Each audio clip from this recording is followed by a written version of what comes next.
பார்த்ததும் உந்தன் நடையும் மாறுதே இடையும் ஆடுதே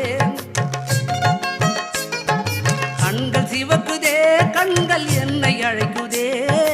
என்னை அழைக்குதே பாசத்தோடு கடிதம் ஒன்று எழுதி தரட்டுமா